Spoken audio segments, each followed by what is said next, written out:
Assalamualaikum warahmatullahi wabarakatuh.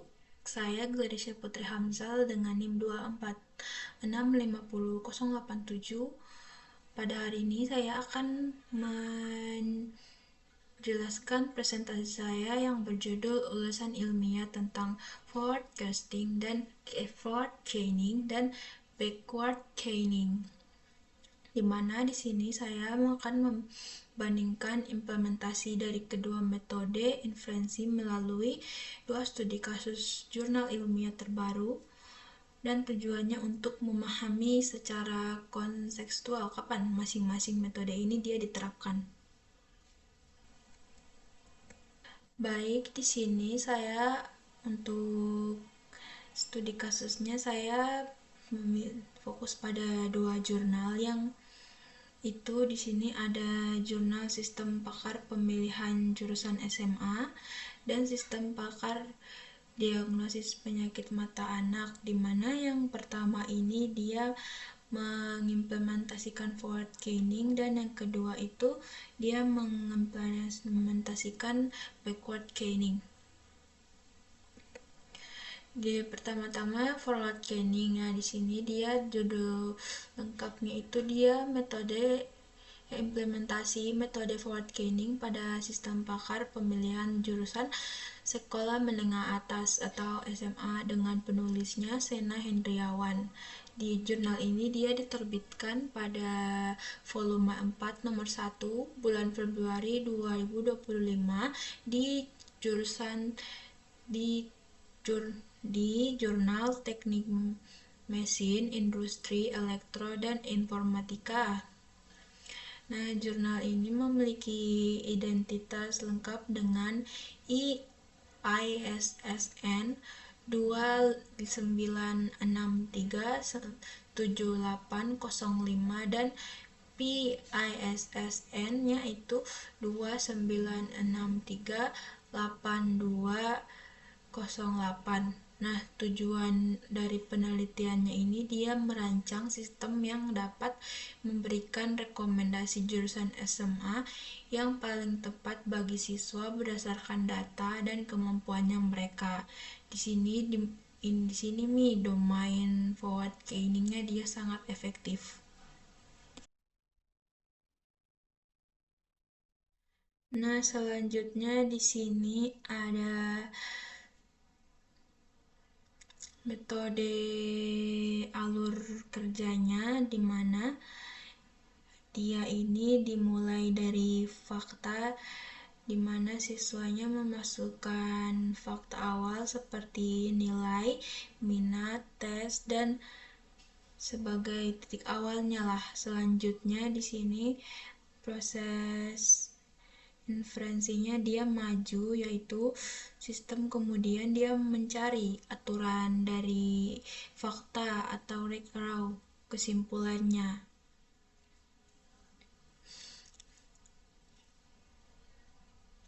Selanjutnya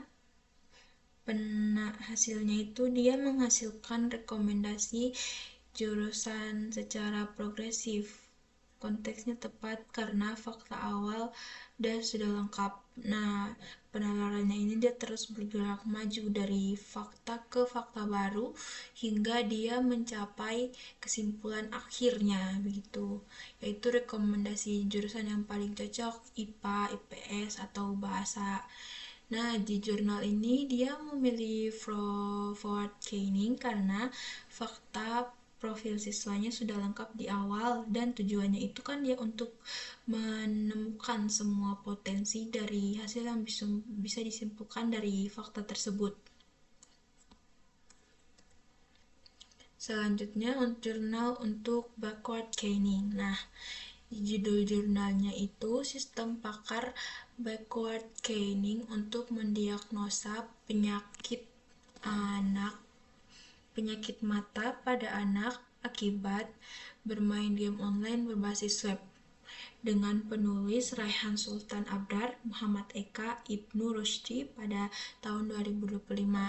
Identitasnya ini dia merupakan dengan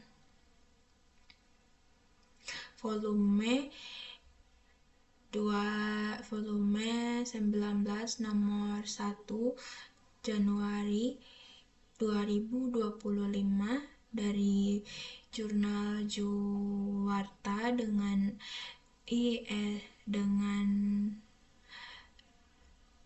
ISSN-nya 2716383 dan PISSN-nya 192974463.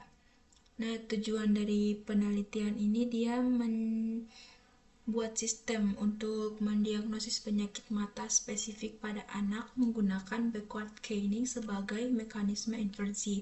Jadi dia menyediakan alat diagnosis cepatnya untuk dia bantu orang tua dia mengidentifikasi penyakit mata pada anak akibat paparan game online yang berlebihan. Selanjutnya, proses penalaran backward chaining-nya di sini, dia alurnya itu dimulai dari tujuannya atau tujuan awal atau biasa disebut hipotesis.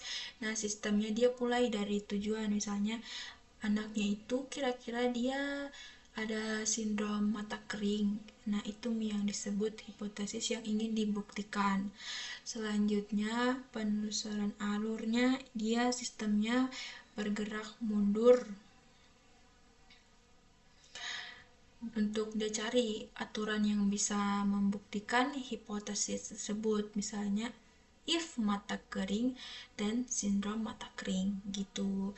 Selanjutnya di sini hasilnya itu dia mengajukan pertanyaan spesifik untuk memverifikasi hipotesis tersebut atau disebut strategi goal driven. Nah, konteksnya untuk memverifikasi satu kemungkinan diagnosis.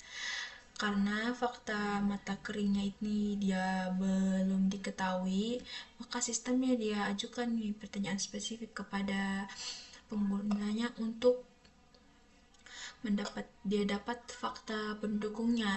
Nah, jurnal ini dia pakai BC karena itu dia efisien, dimana kalau kita ingin menguji dan memverifikasi satu kemungkinan itu dia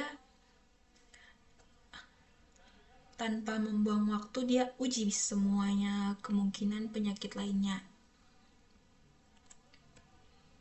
Nah, perbedaan inti dari kedua jurnal ini pertama-tama dari jurnal FC, di mana jurnalnya ini dia menggunakan alur penalarannya maju dari fakta kesimpulannya. Terus strateginya ini dia berbasis data driven, di mana segalanya dimulai dari fakta siswa yang lengkap dan tujuannya itu dia menjelajahi kesimpulan yang mungkin. Fokusnya ini dia mencari hasil kemungkinan dari data yang tersedia. Sementara di jurnal BC ini arah penalarannya itu dia mundur dari kesimpulannya ke faktanya. Nah, strateginya ini dia berbasis tujuan goal driven. Nah, di mana segalanya ini dia mulai dari satu potensi penyakit, dan tujuannya itu dia verifikasi tujuan tersebut secara langsung efisien dengan pertanyaannya yang minimal. Nah, di sini fokusnya verifikasi satu tujuan spesifik, hipotesis, diagnosis. Kesimpulannya, nah, jurnal pertama dia membuktikan FC ideal untuk eksplorasi data yang lengkap, sementara jurnal yang BC itu dia membuktikan BC ideal untuk verifikasi hipotesis yang berfokus. Pemilihan metode interpretasi yang tepat adalah kunci keberhasilan implementasi sistem pakar. Nah, kedua jurnal ini dia jelaskan bagaimana bahwa pemilihan metode inversi itu langkah yang krusial dalam merancang sistem pakar. Nah, kalau forward chaining dia tepat untuk kita eksplorasi data Backward chaining itu tepat untuk kita verifikasi hipotesis yang tepat dan terfokus. Nah, pemahaman yang mendalam itu dia bisa buktikan nih kesuksesan implementasi kecerdasan buatannya seperti yang ditunjukkan dari kedua jurnal ini. Sekian presentasi dari saya. Mohon maaf bila kurang, salah, atau tidak jelas dalam penjelasannya. Billahi taufiq wal hidayah. Wassalamualaikum warahmatullahi wabarakatuh.